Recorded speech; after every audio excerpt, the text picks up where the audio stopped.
नाज़रीन, news alert के साथ अभी मैं मौजूद हूँ RH दीना में और मेरे पीछे ये आपको एलीट की गाड़ी नजर आ रही होगी। कुछ देर कबल थाना चुटाला की हदूद से एक 302 का मुलजम जो कि जख्मी हालत में हॉस्पिटल में एडमिट था, वहाँ से उसने भाग गया और फरार होने में कामयाब हो गया, जिसको पुलिस ने पीछा करती रही और इस सिलसिले में जिला जेलम की मुख्तलिफ मकामात पर नाकाबंदी की गई और पुलिस की भारी नफरी तैनात की गई। इसी तरह एक गाड़ी सफेद रंग की पिंडी की तरफ से जेलम में दाखिल होती है तो उसे रोका जाता है, जो देख के भाग जाती है और उसके पीछे एलीट की 2 गाड़ियां पीछे लगती हैं और साथ पंजाब पुलिस जो थाना दीना और थाना स्वावा की पुलिस वो भी उसका पीछा करती है। पीछा करते हुए चौकी सिटी दीना के नजदीक आकर उसको रोकने की कोशिश की जाती है। यहाँ पर उस गाड़ी वाले ने, जो सफेद रंग की गाड़ी थी, उसने एक मोटरसाइकिल को हिट किया, एक रक्शे को हिट किया जिसमें कुछ सवारियां बैठी हुई थी और इसी तरह जो थाना दीना की गाड़ी है उसको भी हिट किया और यहाँ से फिर भाग निकला।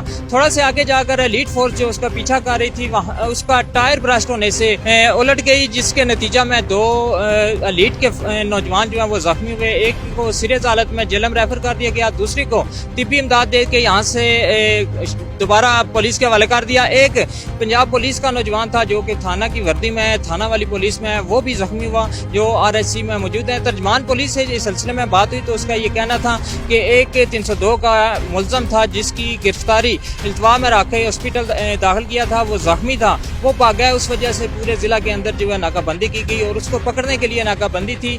ये मुलजम जो थाना दीना ने अभी गिरफ्तार किया है, थाना दीना में मौजूद है, इसको इस पे शुबा किया, जब इसे रोका तो ये भाग निकला। ज़्यादा अपडेट के लिए देखते रहिए न्यूज़ अलर्ट।